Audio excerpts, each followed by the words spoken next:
What's up guys, bienvenue sur ma chaîne. Aujourd'hui, on se retrouve pour ma première vidéo de l'année 2022. On est déjà rendu le 11 janvier et j'ai fait ma vidéo pour le recap de 2020. Je me suis prise un petit peu en retard. J'ai pris vraiment le temps de relaxer avant de recommencer l'université pour une autre session en ligne. J'ai vraiment essayé de recommencer en force. Je sais que j'ai dit ça à chaque année, à chaque mois, à chaque whatever semaine, mais ça fait partie de ma résolution. Comme l'année passée, je vais faire la vidéo du recap de mon année 2020. Là, 2021, petite parenthèse, là, il s'est pas passé grand chose parce que comme vous le savez, on est en pandémie mondiale, fait que il y a comme un petit bout de l'année qui s'est pas passé grand chose. Ben, dans toute l'année au complet en fait. Je m'excuse vraiment si je parle vite quand je fais des vidéos assises dans ma chambre. J'ai tout le temps l'impression que je suis comme fucking pressée. Comme si je faisais une présentation orale, genre, je sais pas pourquoi je me mets à stresser. C'est vraiment troublant. Alright, pour commencer, la première question que j'ai sélectionnée, c'est quel mot tu utiliserais pour décrire l'année?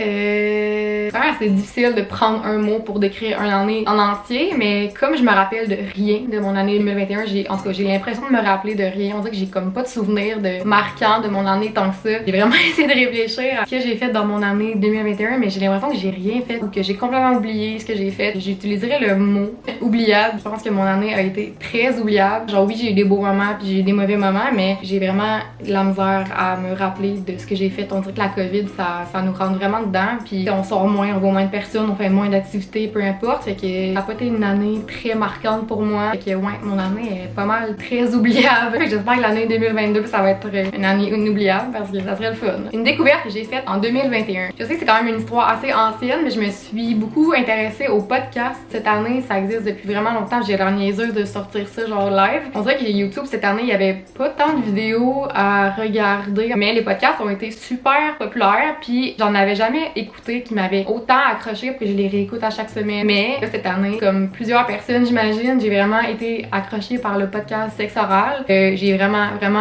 aimé comme toute la série du podcast. J'ai écouté comme pas mal tout de A à Z. Ça a été une vraiment belle découverte pour moi. J'ai vraiment trippé là-dessus. Sinon, j'ai aussi aimé beaucoup le podcast 5 à 7. C'est deux filles, je pense, qui viennent de Lévis, si je me trompe pas. Elles abordent vraiment des sujets très intéressants, un peu la vingtaine puis tout ça. Fait que je conseille vraiment d'aller voir ça. La surprise la plus inattendue que j'ai eue en 2021, ça va vraiment être gossant le nombre de fois que je vais dire 2021 dans cette vidéo. La surprise la plus inattendue que j'ai eue l'année passée, j'essaie de pas dire 2021. Ça, je m'attendais vraiment pas à ça. J'ai déjà mentionné dans une couple de vidéos, mais avant, j'ai travaillé dans une pharmacie. Je sais pas que j'aimais pas ça nécessairement, mais il y avait jamais tant de personnes. Le temps passait vraiment pas vite, puis moi, j'aime ça, les emplois, que ça passe vite. Ça faisait un petit bout que je regardais pour me chercher un autre emploi, puis je scrollais sur Facebook, puis là, j'ai vu que mon ancienne job, le S-Café, ouvrait une nouvelle succursale à Lévis. J'avais vraiment aimé ça. Je pensais souvent à quel point j'étais nostalgique puis que je m'ennuyais de travailler là. Mon emploi là-bas s'est terminé. Pas d'une très bonne façon. J'étais pas en mauvais terme avec personne, mais c'est juste que j'ai fait une couple d'erreurs. En plus, c'est à côté de chez nous. Ça me tentait vraiment de retourner travailler là. C'est quand même assez malaisant de comme demander à ton ancienne boss si tu peux revenir travailler. Je me suis essayée quand même. J'ai écrit une lettre, j'ai renvoyé mon CV, puis j'avais aucune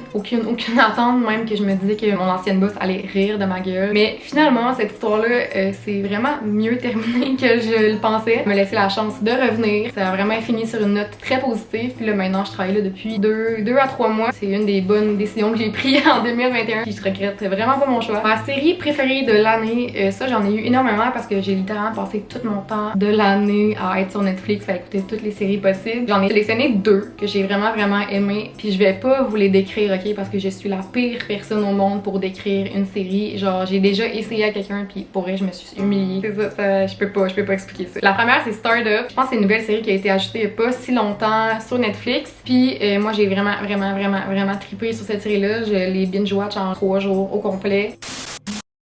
We all got choice. Life about choice. We can turn this into something very real that has the power to change the world. What does a banker from Brickell, a hacker from Hialeah, and a thug from Little Haiti have in common? Nick gave you laundered drug money to start your company. Your money turns into a digital currency, untaxed, unregulated, and untraceable. Sinon, il y a Made aussi que j'ai vraiment aimé. Au début, quand j'avais écouté la bande-annonce, je trouvais que ça avait pas l'air tant bon. Je trouve que Netflix ont de la misère des fois avec leur bande-annonce. On tourne que ça n'avait pas l'air bon, mais finalement, en tout cas, c'est super bon. C'est une histoire de violence conjugale non physique. Why are you here? We don't have anywhere to sleep tonight. So you're homeless. I had a home and then we left it. Do you want to call the cops now? It's not too late. And say what, that he didn't hit me? Un gros bébé. On garde le chien à ma soeur parce que ma soeur est partie à Bordeaux, puis Minourou, il a vraiment peur des autres animaux, là. Même si c'est des chats, il est vraiment peureux. Fait qu'il passe ses journées dans la chambre, couché sur le lit, à genre être stressé puis avoir peur. Fait que là, il miaulait pour rentrer parce qu'il l'avait comme embarré dehors. Mon moment le plus mémorable de l'année 2021, puis le plus mémorable, je pense que c'était à ma fête de 25 ans. J'ai eu ma première fête surprise de toute ma vie. Je m'attendais vraiment pas à ça. J'avais absolument rien prévu. J'étais avec mon chum, on buvait de l'alcool tranquille sur le patio, puis c'était pas grand chose là. On avait prévu genre d'aller marcher dehors un petit peu pompette, puis c'était vraiment ça le gros de ma fête. Puis là on partait pour aller marcher dehors, puis là j'entends cogner dans ma porte. T'sais, littéralement il y a personne qui cogne chez nous d'habitude. Je trouvais ça bizarre, mais j'avais jamais suspecté que ça aurait pu être comme ma famille. Il y a ma mère qui est descendue de Rivière-du-Loup, elle a littéralement fait 2 heures de route pour venir pour ma fête surprise. Il y avait ma soeur, mon frère, la blonde de mon frère, le chum de ma soeur, fait que c'était vraiment une belle surprise. Fait que ça avait vraiment genre hypé up ma fête. Merci encore d'être venue. Allô? Qu'est-ce que tu fais? Tu veux te montrer? Il est tellement gros, Seigneur. Le meilleur conseil que j'ai reçu cette année, quand même un peu quétaine là, en fait, là, mais j'ai commencé à parler à un psychologue cette année. Juste en fait, je fais beaucoup d'anxiété dans la vie. J'ai toujours la mauvaise manie de voir les choses plus négativement que positivement. Ça me gossait vraiment quand les gens essayaient de me rassurer puis qu'ils me disaient genre Ali, ça va aller. Tout le monde dit ça quand il y a de quoi qui va mal, puis on dirait que dans ma tête, ça voulait absolument rien dire. Cette psy-là, elle me dit ça va toujours mieux aller que tu penses. Ça va toujours être plus positif que négatif, puis juste le fait de dire ça va aller un petit peu mieux que tu penses, on dirait que ça m'a juste comme vraiment rassurée. Puis c'est vrai que ça va toujours un petit peu mieux qu'on le pense. C'est pas vrai que la vie c'est tout le temps du noir, puis que ça va tout le temps dégénérer, puis ça va tout le temps être négatif. Souvent ça va toujours un petit peu mieux que ça va mal. Fait que j'ai trouvé que c'est un super bon conseil à garder en tête. Fait que maintenant j'essaie vraiment de voir la vie de cette façon-là. Puis à date ça fonctionne bien. Fait que c'est ça. Mon pire achat de l'année 2021, ça c'est vraiment bad en fait. C'est quand même assez triste parce que comme vous le savez, ça fait longtemps que je parlais d'avoir un nouveau divan, puis mon divan était vraiment laid avant. C'était un vieux divan brun, vraiment pas beau, vraiment vieux. Puis on a gagné, moi puis mon copain, une carte cadeau de structure de 1000$, fait qu'on était genre yes, c'est le temps, on va s'acheter un beau divan enfin. C'était genre un divan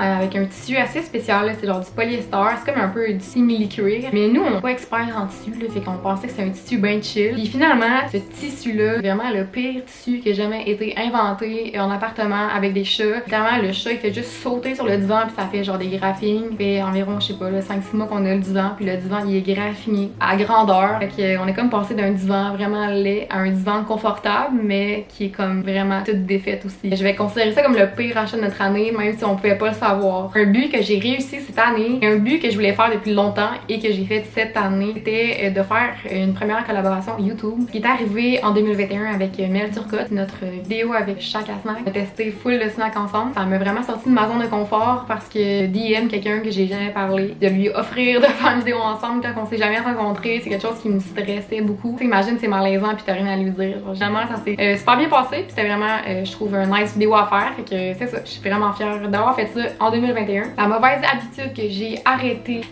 en fait j'ai un problème depuis que je suis comme au cégep. J'ai toujours mal à la tête. Puis quand t'as mal à la tête, ben qu'est-ce que tu fais? Tu prends des Advil généralement. Je pense que moi dans ma tête, quand j'ai mal à la tête, je prends tout un Advil sans attendre que le mal de tête passe par lui-même. Ça allait quasiment à tous les jours, à tous les matins. Puis même si j'attendais puis je buvais beaucoup d'eau, ça passait jamais. Puis on s'entend dessus que c'est fucking pas bon pour toi de toujours prendre des Advil comme ça. Mais j'avais jamais réalisé que si je filais mal comme ça pouvait être à cause que je prenais trop d'Advil. Puis à un moment donné, j'ai juste googlé les side effects de prendre toujours des Advil. En tant que Google, ça fait toujours peur. Je me suis rendu compte que j'avais énormément de symptômes d'une addiction genre au Advil. Je sais pas si je peux dire ça comme ça. Mais je les avais littéralement presque toutes. Puis ça m'a vraiment choqué d'à quel point j'étais pas dans une routine. Fait que j'ai décidé de complètement arrêter de prendre des Advil. Puis là, ça va vraiment mieux.